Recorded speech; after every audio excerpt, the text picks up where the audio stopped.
Hello friends, welcome again.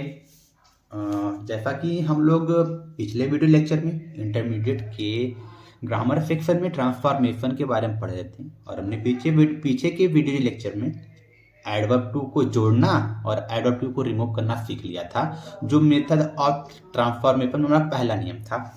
तो आज के मेथड ऑफ ट्रांसफॉर्मेशन में हम लोग दूसरे नियम को सीखेंगे, जहां पर हमको क्या करना है, interchange of assertive and interrogative sentences, इनके बारे में सीखना है। ये हमारा दूसरा नियम है। तो इस दूसरे नियम में हमको पहला पार्ट सीखना है।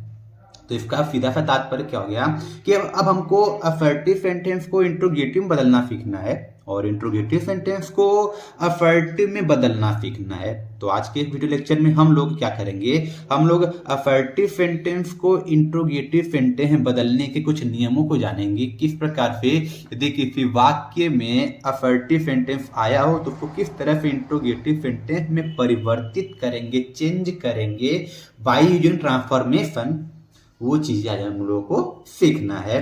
तो जैसा कि अब आपको असर्टिव सेंटेंस के बारे में नॉलेज होना चाहिए कि what is assertive sentence. After that we can able to change that sentence into interrogative. क्योंकि हमको क्या करना है कि जब तक हमको असर्टिव सेंटेंस के बारे में पता नहीं होगा तब तक तो हम लोग इसको इंट्रोगेटिव सेंटेंस में प्रॉपर तरीके से चेंज नहीं कर सकते हैं। तो उसके लिए मैं आपको यहाँ पर बता देता हूँ कि जो असर्टिव सेंटेंस होते हैं वो होते हैं दो टाइप के। फर्स्टली असर्टिव सेंटेंस क्या होता है, असर्टिव सेंटेंस ऐसे वाक्य होते हैं जिनमें किसी काम का होना या न होना पाता है, जो किसी कथन को कहते हैं और स्टेटमेंट को कहते हैं। अब स्टेटमेंट क्या हो सकता है, आइदर पॉजिटिव और नेगेटिव, अर्थात जो स्टेटमेंट होते हैं वो पॉजिटिव हो सकता है, नेगेटिव हो सकता है। उसी के बेस पर इस असर्टिव सेंटेंस को बांटा गया है दो भागों में, एक होता है अफर्मेटिव और एक होता है नेगेटिव। तो मैं एक सीधे शब्द में पहचानने का तरीका बताता हूँ। हमको ज्यादा डेफिनेशन के चक्कर में नहीं पढ़ना है क्योंकि हमारा बोर्ड एग्जामिनेशन सर पर है, तो डेफिनेशन के पीछे ज्यादा भाग नहीं सकते हैं। तो मैं उसको पहचानने का तरीका बता रहा हूं कि जब कोई वाक्य लिखा होगा उसके लास्ट में क्या आ जाए, ये फुल स्टॉप का सिंबल आ जाए और उसमें सब्जेक्ट दे दिया हो तो वो हो जाएगा असर्टिव, पहली चीज। अब बात आती है उसमें अफर्मेटिव नेगेटिव जानने की। तो अफर्मेटिव कब होगा, जो उसमें किसी प्रकार का कोई नेगेटिव वर्ड ना आए। नेगेटिव वर्ड मतलब नो, नॉट, नेवर, ऐसे शब्दों का प्रयोग न हुआ हो तो आप जान जाइए कि वह असर्टिव सेंटेंस क्या हो गया है, वह अफर्मेटिव हो गया है। लेकिन जब इन शब्दों का प्रयोग क्या हो जाए वाक्य में, अर्थात ये शब्द वाक्य में प्रयोग हुए हों तो वो असर्टिव सेंटेंस क्या बन जाएगा, नेगेटिव बन जाएगा। तो आई थिंक आपको समझ में आ गया होगा कि अफर्मेटिव क्या होता है, नेगेटिव क्या होता है। तो हम लोग बिना टाइम वेस्ट किए पहले रूल की तरफ बढ़ते हैं। तो पहला रूल क्या कह रहा है कि हमको पहले ए पॉइंट में क्या है कि असर्टिव सेंटेंस को हमको इंट्रोगेटिव सेंटेंस में बदलना सीखना है। ये interchange of assertive and interrogative sentence में पहला टॉपिक है, जहां पर हम लोग किसी कथनात्मक वाक्य को किस प्रकार से प्रश्नवाचक में बदलेंगे वो हमको सीखना है। तो इसमें जो पहला नियम है उसकी तरफ बढ़ रहे हैं। तो पहला नियम क्या कह रहा है, यदि असर्टिव सेंटेंस अफर्मेटिव हो, अर्थात जहां पर नो, नॉट, नेवर का प्रयोग न हुआ हो, ठीक है, तो क्या करेंगे, तो उसको फर्स्ट टाइप इंट्रोगेटिव में बदल देते हैं तथा सब्जेक्ट के बाद नॉट का प्रयोग भी करते हैं। तो ये क्या भला है, इसको क्या करें, इसका क्या मतलब है, तो इसको थोड़ा समझने की कोशिश करते हैं। तो मैंने सेंटेंस का टॉपिक बताया था कि इंट्रोगेटिव सेंटेंस भी दो प्रकार के होते हैं, एक होता है फर्स्ट टाइप, एक होता है सेकंड टाइप। और जब इन्हीं इंट्रोगेटिव सेंटेंस में नॉट शब्द भी आ जाए, नेगेटिव वर्ड भी आ जाए, तो ऐसे सेंटेंस को कहा जाता था इंट्रोनेगेटिव कहा जाता था। तो उसका वीडियो मैंने बनाया हुआ है, तो आप प्लेलिस्ट में जाकर उस वीडियो को देख सकते हैं। तो हम लोग क्या करेंगे, फर्स्ट टाइप में बदलेंगे। तो क्या होता है इसको थोड़ा समझते हैं। फर्स्ट टाइप का तात्पर्य होता है कि हमको सबसे पहले लिखना होता है हेल्पिंग वर्ब। क्या लिखना होता है, हेल्पिंग वर्ब लिखना होता है फर्स्ट टाइप में। उसके बाद आता है सब्जेक्ट, क्या आता है उसके बाद, सब्जेक्ट आता है। और यहाँ पर क्या लिखा गया है, तथा सब्जेक्ट के बाद जो सब्जेक्ट आया होगा, सब्जेक्ट के बाद किसका प्रयोग करेंगे, नॉट का प्रयोग करेंगे। तो यहाँ पर क्या हो जाएगा, नॉट आ जाएगा। उसके बाद क्या आएगा, उसके बाद मेन वर्ब अगर होगा तो मेन वर्ब का प्रयोग कर देंगे, अगर होगा तो, अगर नहीं होगा तो फिर नॉर्मली ये स्ट्रक्चर फॉलो करेंगे। उसके बाद क्या आ जाएगा, ऑब्जेक्ट आ जाएगा और उसके बाद अदर वर्ड्स, ये हो गया। अगर सपोज दैट हमारा मेन वर्ब ना हो, लिंकिंग वर्ब वाला एक हमारा कोई सेंटेंस दिया हो, तो उसको क्या करेंगे, सबसे पहले क्या लिखेंगे, वाक्य में जो लिंकिंग वर्ब होगा, एलवी, एलवी मतलब लिंकिंग वर्ब, लिंकिंग वर्ब को लिखेंगे। उसके बाद क्या लिखेंगे, सब्जेक्ट को लिखेंगे। उसके बाद क्या लिखेंगे, नॉट लिखेंगे और लास्ट में क्या लिख देंगे, other words.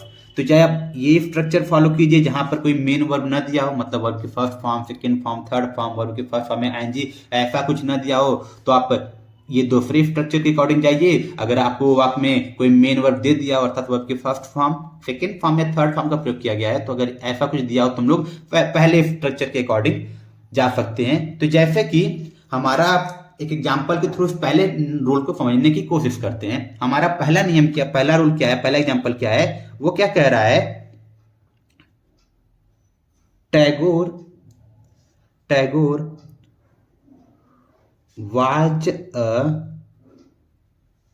great poet। Tagore was a great poet, ये हमारा पहला एग्जाम्पल दिया हुआ है। तो हम लोग देखेंगे कि वाक्य के अंत में क्या आ गया, फुल स्टॉप है और सब्जेक्ट दिया हुआ है, तो ये अफर्मेटिव बन गया और इसमें कोई भी नेगेटिव वर्ड नहीं है, तो इसका मतलब ये अफर्मेटिव सेंटेंस है।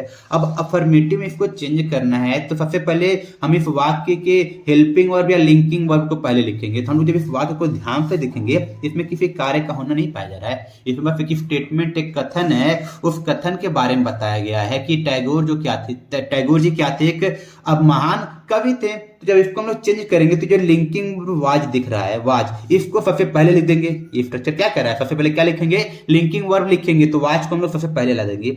ये हो गया लिंकिंग वर्ब वाज। अब इसका जो सब्जेक्ट होगा, सब्जेक्ट क्या है, टैगोर जी हैं, तो यहां पर हम लोग क्या लिखेंगे, टैगोर, ये होगा टैगोर। और इसके बाद अपने मन से क्या लगाना है, नॉट का प्रयोग करना है, क्योंकि मैंने जस्ट बताया कि जब अफर्मेटिव सेंटेंस होगा उसका इंट्रोगेटिव चेंज किसमें होगा, first type interrogative plus negative या फिर इंट्रो नेगेटिव में चेंज होगा, फर्स्ट टाइप में। तो ये क्या हो जाएगा, was Tagore not a great poet. तो ये बन गया हमारा इफ दिए गए अफर्मेटिव सेंटेंस का इंट्रोगेटिव ट्रांसफॉर्मेशन। तो कुछ नहीं करना, दोबारा बता देता हूं, जब भी अफर्मेटिव सेंटेंस होगा उसको जब हम लोग चेंज करेंगे इंट्रोगेटिव में, तो सबसे पहले वाक्य का लिंकिंग वर्ब लिख देंगे। जैसे लिंकिंग वर्ब लिखेंगे तो उसके तुरंत बाद क्या लिखना होगा, वाक्य में आया हुआ सब्जेक्ट, तो हमने यहाँ पर सब्जेक्ट लिख दिया है। और सब्जेक्ट को लिखते ही उसके बाद क्या लिखना होगा, खुद से नॉट लिखना होगा, उसके बाद जो भी शब्द बचे होंगे वहां पर हम लोग उसको लिख लेंगे। तो इसके साथ एक और एग्जाम्पल को समझने की कोशिश करते हैं। जैसे कि हमारे पास एक एग्जाम्पल ये हो जाएगा, you can not win this match, you can not win this match. तो ये हमारे पास सेंटेंस मिल गया। तो अब यहां पर नॉट का प्रयोग किया, उसका नियम तो मैंने बताया नहीं है, तो अब उसके नियम को मैं बताता हूं, जो अगला हमारा नियम बनेगा। अगले नियम में क्या होगा हमारा, यदि दिया गया वाक्य क्या हो जाए, यदि दिया गया वाक्य नेगेटिव हो जाए, नेगेटिव हो तो उसे फर्स्ट टाइप इंट्रोगेटिव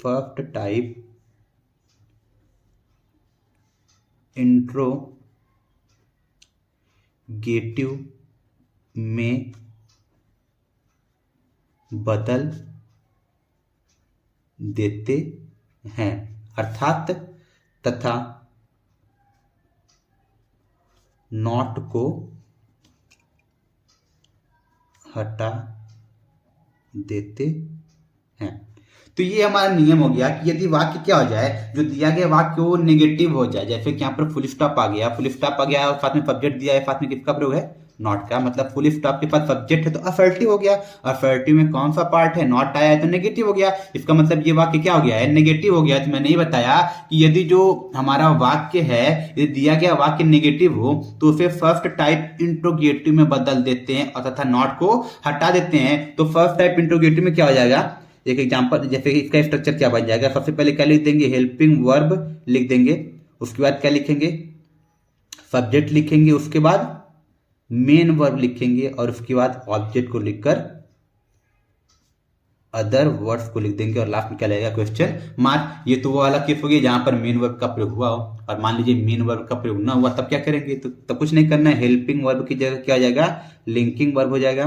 उसके बाद क्या लिखेंगे, सब्जेक्ट, उसके बाद अदर वर्ड्स यहाँ पर नॉट लगाना नहीं है, तो क्या आ जाएगा अदर वर्ड्स और ये क्वेश्चन मार्क। तो ये स्ट्रक्चर फॉलो करेंगे हम लोग इन दो स्ट्रक्चर में से किसी एक का दिए गए सेंटेंस के अकॉर्डिंग। तो हमारा जो ऊपर का सेंटेंस था उसको चेंज करते हैं। क्या हमारा सेंटेंस था, you can not win this match, इसको हमको बदलना है इंट्रोगेटिव में। इंट्रोगेटिव में किस में चेंज होगा, फर्स्ट टाइप इंट्रोगेटिव में। हमको दिख रहा है कैन नॉट दिया है और वर्ब की फर्स्ट फॉर्म का प्रयोग किया गया है, मतलब ये हमारा पहला स्ट्रक्चर फॉलो किया जाएगा। तो पहले स्ट्रक्चर में सबसे पहले क्या लिखना है, हेल्पिंग वर्ब। तो यहाँ पर हेल्पिंग वर्ब या मॉडल है, ये क्या है कैन, तो सबसे पहले क्या आ जाएगा यहाँ पर कैन आ जाएगा, ये मैंने लिख लिया कैन। अब कैन के बाद क्या लिखना है, सब्जेक्ट। तो सब्जेक्ट क्या है, यू है, तो अब क्या लिख लेंगे यू, कैन यू। अब नॉट को क्या करना है, रिमूव कर देना है, तो नॉट का प्रयोग नहीं करना है, तो ये बचा विन। तो ये हो गया विन। जितने शब्द हैं यहां से हम लोग क्या कर लेंगे, कॉपी कर लेंगे, तो ये क्या आ जाएगा विन दिस मैच।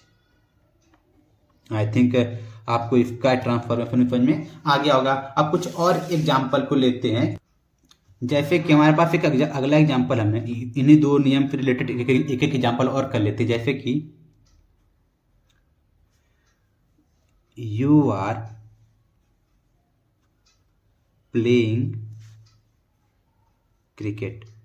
हमारे पास ये सेंटेंस है, हम लोग देखेंगे कि यहाँ पर फिर से वाक्य के अंत में क्या गया है, वाक्य के अंत में फुल स्टॉप है, साथ में सब्जेक्ट भी है, नेगेटिव वर्ड नहीं है, तो वाक्य क्या बन गया है, वाक्य बन गया है अफर्मेटिव। जब इसको हम लोग इंट्रोगेटिव में चेंज करेंगे तो सबसे पहले क्या लिखना होगा, हेल्पिंग वर्ब, तो ये क्या आ जाएगा आर, ये हो गया हमारा आर। और इसके तुरंत बाद क्या लिखना है, सब्जेक्ट। और मैंने जस्ट बताया जब हमारा अफर्मेटिव सेंटेंस होता है तो उसको चेंज करते हैं first type interrogative plus negative में, तो इसका मतलब इसके तुरंत बाद क्या लाएंगे नॉट।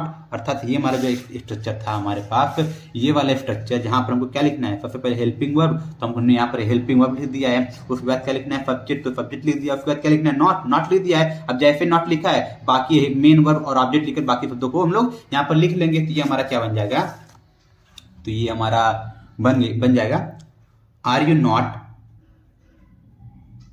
Playing cricket.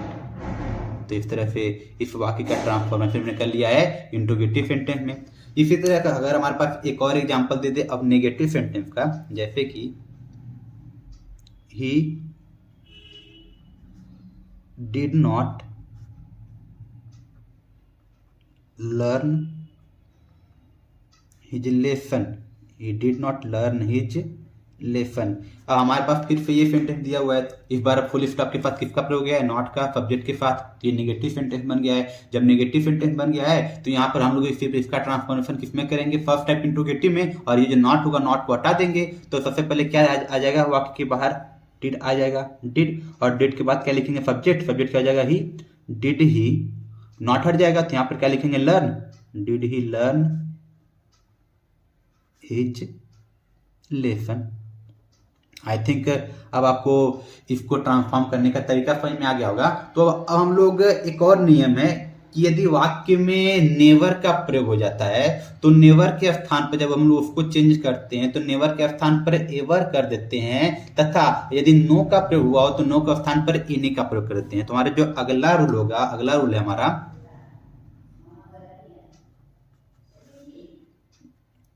यदि वाक्य में नेवर का प्रयोग हुआ हो तो नेवर की जगह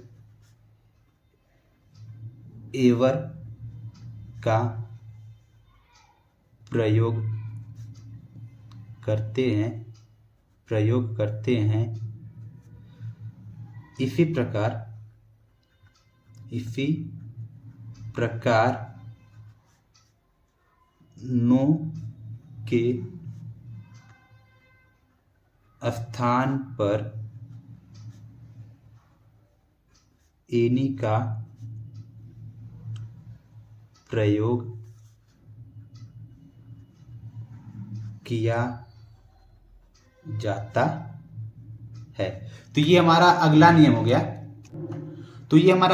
गया। इस नियम के अकॉर्डिंग क्या करना है, बाकी जो बेसिक नियम है वो पीछे में जो भी जस्ट पढ़ा है वो वही रहेगा, इसमें जब हमको इतना ध्यान देना है, यदि वाक्य में क्या आ जाए, नेवर आ जाए, तो जब हम ऐसे वाक्य को ट्रांसफॉर्म करेंगे तो नेवर बनने वाला वाक्य हमारा नेगेटिव होगा। तो जब इसको हम लोग फर्स्ट टाइप इंट्रोगेटिव में चेंज करेंगे तो जहां पर नेवर आया होगा वहां पर हम लोग क्या लिख देंगे, नेवर की जगह एवर का प्रयोग कर देंगे। और इसी प्रकार यदि वाक्य में नो आया होगा तो नो की जगह क्या कर देंगे, एनी का प्रयोग कर देंगे। तो इसको एग्जाम्पल के थ्रू समझने की कोशिश करते हैं, जैसे कि he will never forget my kindness, he will never forget my kindness.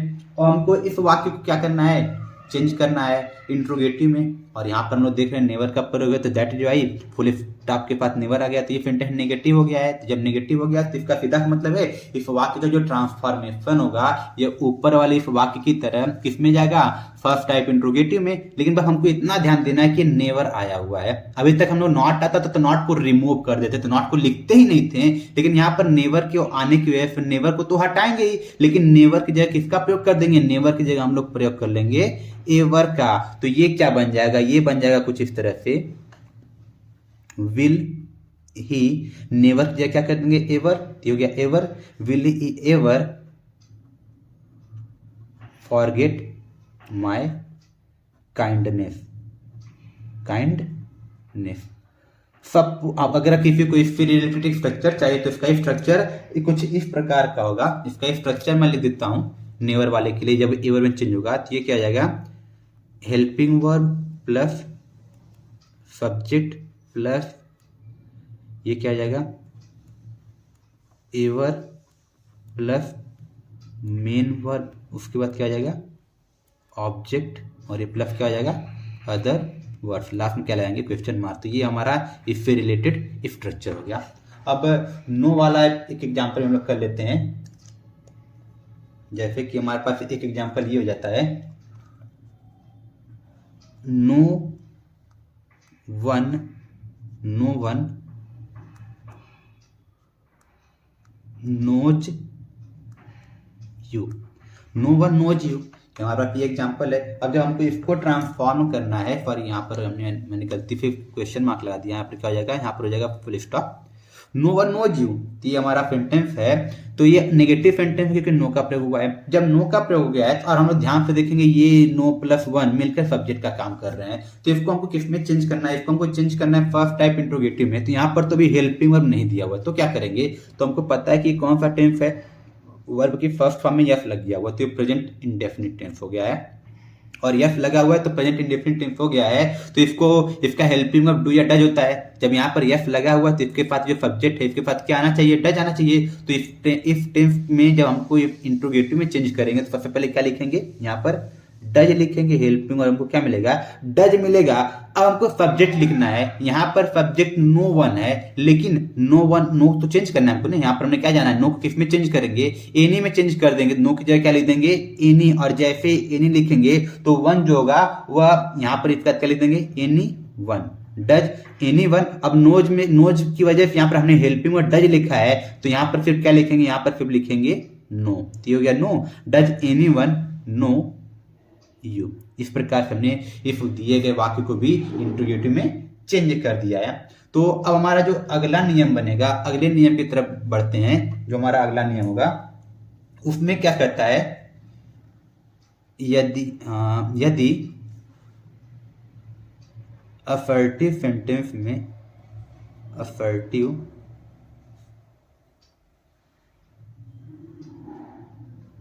Sentence में सब्जेक्ट के स्थान पर एवरीबॉडी का प्रयोग, एवरीबॉडी का प्रयोग हुआ हो तो उसकी जगह हु का प्रयोग करते हैं, हु का प्रयोग करते हैं। तो ये हमारा अगला नियम है। तो हमारे जो नियम कह रहा है कि अभी अफर्टिव सेंटेंस में क्या आ जाए, अफर्टिव सेंटेंस में सब्जेक्ट के स्थान में क्या आ जाए, एवरीबॉडी आ जाए। तो जब हम इसको इंट्रोगेटिव में चेंज करेंगे तो जहां पर एवरीबॉडी होगा उसकी जगह क्या प्रयोग कर सकते हैं, उसकी जगह हम लोग हु का प्रयोग कर सकते हैं। जैसे कि एक एग्जांपल लेते हैं,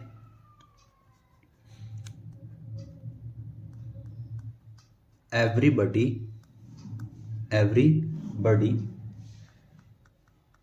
likes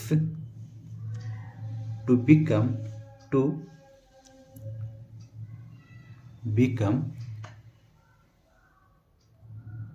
ग्रेट। तो ये हमारा हो गया, पर यहाँ पर फिर मैंने क्वेश्चन मार्क लगा दिया, फुल स्टॉप आएगा। तो everybody likes to become great, तो ये हमारा सेंटेंस देखेंगे असर्टिव सेंटेंस है, फुल स्टॉप है और सब्जेक्ट के स्थान में किसका प्रयोग किया गया है, एवरीबॉडी का प्रयोग किया गया है। और ये असर्टिव में कौन सा पार्ट है, असर्टिव या अफर्मेटिव है, क्योंकि इसमें नेगेटिव का प्रयोग नहीं किया गया है। तो इसका सीधा मतलब है जब हम लोग इसको ट्रांसफॉर्म करेंगे तो इंट्रोगेटिव में, तो किस में जाएगा, first type interrogative plus negative में। लेकिन यहाँ पर हमको उसके बारे में ज्यादा सोचने की जरूरत नहीं है, सीधे शब्दों में हमको इसके इंट्रोगेटिव में नॉट का प्रयोग करना है। तो यहाँ पर एवरीबॉडी है, तो एवरीबॉडी जो किसका प्रयोग कर देंगे, हु का प्रयोग कर देंगे। और हमको पता है हु एक इंट्रोगेटिव वर्ड तो है, साथ ही साथ ये सब्जेक्ट का भी काम करता है। तो इसके तुरंत बाद हमको हेल्पिंग वर्ब लिखना होगा। तो लाइक्स है प्रेजेंट इंडेफिनिट टेंस, और प्रेजेंट इंडेफिनिट टेंस को है तो इसका हेल्पिंग वर्ब डू या डज होता है लास्ट सेंटेंस की तरह। तो यहाँ पर लाइक्स है तो यहाँ पर हेल्पिंग वर्ब क्या आ जाएगा, डज आ जाएगा, हु डज। अब यहाँ पर अफर्मेटिव है तो इसके तुरंत बाद क्या लगा देंगे, नॉट भी लगा देंगे, क्योंकि मैंने बताया था जब वाक्य अफर्मेटिव होगा, ये पहला नियम, तो वाक्य अफर्मेटिव होता है तो वहां पर उसके सब्जेक्ट के बाद क्या लिखते हैं, नॉट लिखते हैं। तो यहाँ पर हमने क्या लिख दिया है, सब्जेक्ट लिखा है, सब्जेक्ट हमारा क्या है, सब्जेक्ट हमारा हु हो गया, लेकिन इसको नेगेटिव बदलना है तो हेल्पिंग वर्ब भी चाहिए होगा। तो हमने लिख दिया है who does not like to become great. अगर कोई इसको चेंज नहीं करना चाहता है इस तरह, तो आप एवरीबॉडी में कोई चेंज नहीं करना चाहता है तो वो बेसिक नियम जो पीछे हमने पढ़ा है उसके अनुसार चेंज कर सकते हैं। मतलब इसको फर्स्ट टाइप इंटू नेगेटिव बदल सकते हैं। तो ये क्या हो जाएगा, और करके इसको ऐसे भी चेंज किया जा सकता है, does everybody like to become great. Sorry यहाँ पर नॉट लग जाएगा ना, क्योंकि first type interrogative plus negative जाएगा। तो डज एवरीबॉडी नॉट, यहाँ पर क्या हो जाएगा, नॉट आ जाएगा, the does everybody not like to become great. तो इस तरह से इस गिवन सेंटेंस को चाहे हम लोग एवरीबॉडी को हु में चेंज करके बदल दें, चाहे हम लोग एवरीबॉडी को हु में ना बदलें, पीछे के नियम की तरह ही चेंज कर देंगे, तो भी हमारा ट्रांसफॉर्मेशन क्या हो जाएगा, सही हो जाएगा। तो हमारा जो अगला नियम है जो यहाँ पर मैंने लिख लिया है, तो नियम क्या कह रहा है, यदि असर्टिव के नेगेटिव सेंटेंस में, मतलब जो असर्टिव सेंटेंस हो और उसका कौन सा पार्ट हो, नेगेटिव हो जाए, और उसमें वाक्य का जो प्रारंभ हो वो या तो किससे हो जाए, इट इज नो, किससे हो जाए, इट इज नो से हो जाए, या फिर किससे हो जाए, it is does not matter much. ध्यान से सुनिएगा, यदि जो नेगेटिव सेंटेंस हो जाए उसका प्रारंभ किससे हो जाए, इट इज नो से हुआ हो, या फिर किससे हो जाए, it is does not matter much का प्रयोग हुआ हो, तो हम लोग, या फिर आगे नियम और भी क्या कह रहा है, यदि वाक्य का प्रारंभ किससे हो जाए, नथिंग से हो जाए। ये तीन कंडीशन है, अगर इनमें से किसी भी से भी वाक्य का प्रारंभ होता है तो इन सबके स्थान पर, चाहे वो इट इज नो हो जाए, चाहे it is not does not matter much हो जाए, चाहे फिर नथिंग हो जाए, इन सबके स्थान पर किसका प्रयोग करेंगे, व्हाट का प्रयोग करके उस वाक्य को किस में चेंज कर देंगे, इंट्रोगेटिव में चेंज कर देंगे। जैसे कि हमारे पास यहाँ पर कुछ एग्जांपल्स दिए हुए हैं। पहला एग्जांपल क्या है, it is no good to help a mean man. तो इस नियम के अकॉर्डिंग हम लोग देख रहे हैं कि यहाँ पर किसका प्रयोग है, वाक्य के प्रारंभ में, वाक्य के प्रारंभ में इट इज नो का प्रयोग हुआ है। तो जब हम इसको इंट्रोगेटिव में चेंज करेंगे तो इट इज नो की जगह किसका प्रयोग कर लेंगे, व्हाट का प्रयोग कर लेंगे। तो इसका जो ट्रांसफॉर्मेशन हो जाएगा ये हो जाएगा व्हाट। अब उसके बाद जो भी शब्द बचा होगा उस पूरे शब्द को यहाँ पर कॉपी कर लेंगे, उसमें कोई चेंज नहीं करना है। सिर्फ और सिर्फ इट इज नो की जगह क्या लिखना होगा, व्हाट की जगह व्हाट लिखना होगा। तो ये क्या आ जाएगा, what good to help a mean man. तो ये इसका ट्रांसफॉर्मेशन हो गया। अगर कोई चाहता है कि नहीं पर ये तो याद नहीं हो पा रहा है कि इट इज नो आएगा, तुमको याद नहीं रहा है, इसकी कोई गारंटी तो है नहीं, तो कुछ नहीं करना है। जो बेसिक नियम है कि हाँ ये नेगेटिव है तो नेगेटिव किस में चेंज करते हैं, फर्स्ट टाइप इंट्रोगेटिव में फिर चेंज करते हैं, और नो की जगह क्या कर देंगे, इन्हीं का प्रयोग करेंगे। तो उसी को फॉलो कर लेते हैं। तो उसको जब फॉलो करेंगे तो हेल्पिंग वर्ब बाहर हो जाएगा, तो इज को बाहर करेंगे, वाक्य का प्रारंभ किससे कर देंगे, इज से कर देंगे, और क्या लिखेंगे, इट। इज इट, और नो की जगह क्या करते थे, नो की जगह करते थे एनी। तो यहां पर क्या हो जाएगा, any. Is it any good, is it any good to help a mean man. तो इस तरह से इस वाक्य का ट्रांसफॉर्मेशन करने का तरीका ये भी हो सकता है। तो इस एक ही वाक्य को ट्रांसफॉर्म करने के दो तरीके हो गए। इसी तरह एक और एग्जांपल हमारे पास दिया हुआ है। अगला जो एग्जांपल हमारे पास है वो एग्जांपल क्या कह रहा है कि it is does not matter much. तो हम लोग देखेंगे इस बार वाक्य का प्रारंभ किससे हुआ है, it is does not matter much से हुआ है। तो फिर से सेम वे में इस पूरे की जगह हमको क्या प्रयोग करना होगा, इस पूरे की जगह हम लोग प्रयोग कर लेंगे व्हाट का। तो इसका जो ट्रांसफॉर्मेशन हो जाएगा ये हो जाएगा व्हाट दो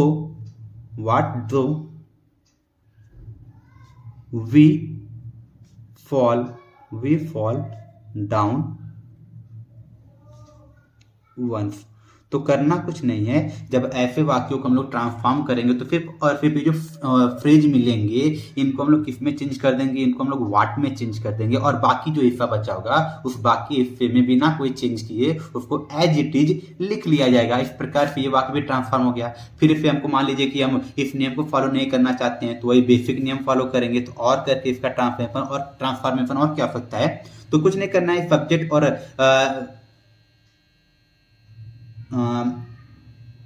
यहाँ पर देखिए गलती मैंने कर दिया, यहाँ पर इज नहीं आएगा, यहाँ पर मैंने इज लिख दिया है तो इज नहीं रहेगा। इट डज नॉट यहाँ पर मैंने लिखा है, यहाँ पे इज मैंने लिख दिया, यहाँ पर इज नहीं रहेगा, क्योंकि हेल्पिंग और दो जगह प्रयोग नहीं करते हैं। तो यहाँ पर इन दो जगह हमको डज इज का प्रयोग नहीं करना, क्योंकि ऑलरेडी हमने हेल्पिंग और डज का प्रयोग किया हुआ है। तो ये मुझसे गलती हो गई है, तो इसको हटा दीजिए। यहाँ भी इज नहीं होगा, यहाँ भी इज नहीं होगा, बस क्या होगा, it does not matter much का प्रयोग होगा। मैंने इसको देखकर शायद ध्यान नहीं दिया है, इसको लिख दिया वहां पर।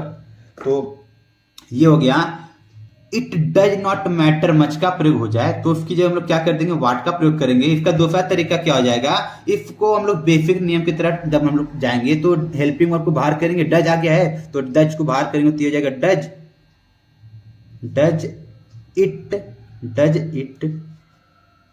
अब इसको फर्स्ट टाइप इंट्रोगेटिव बदलेंगे, डज इट मैटर मच दो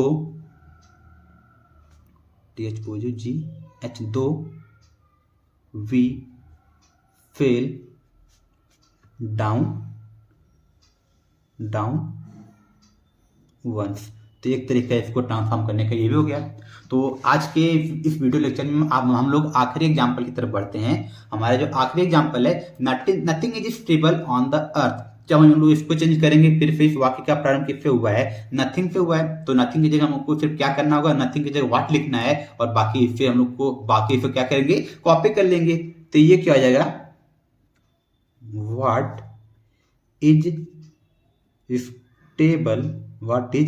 स्टेबल ऑन द अर्थ। ये हो गया हमारा ट्रांसफॉर्मेशन इंट्रोगेटिव सेंटेंस में। या फिर बेसिक नियम को फॉलो करेंगे, जो हमारा बेसिक नियम है जहां पर हमको नथिंग को वगैरह चेंज नहीं करना है। तो इसका क्या आ जाएगा, सबसे पहले ये नेगेटिव है तो ये फर्स्ट टाइप इंट्रोगेटिव में जाएगा, तो सबसे पहले क्या लिखेंगे, हेल्पिंग वर्ब। तो ये क्या लिख लेंगे, इज। अब इस नथिंग को देखेंगे तो नथिंग में नो जुड़ा हुआ है, तो नो को किस में चेंज कर देंगे, एनी में। तो ये क्या जाएगा, इज एनीथिंग। ये क्या हो गया, is anything stable on the earth. तो इस प्रकार से जितने भी वाक्य हमने यहाँ पर आज पढ़े, इन सभी वाक्यों को ट्रांसफॉर्म करने के दो तरीके थे। तो आज इसी एग्जाम्पल के साथ मैं आज के वीडियो लेक्चर को खत्म करता हूँ। आई होप आपको ये सारे नियम समझ में आए होंगे, जो आपके एग्जाम पॉइंट ऑफ व्यू से बहुत ही ज्यादा जरूरी है। Thank you.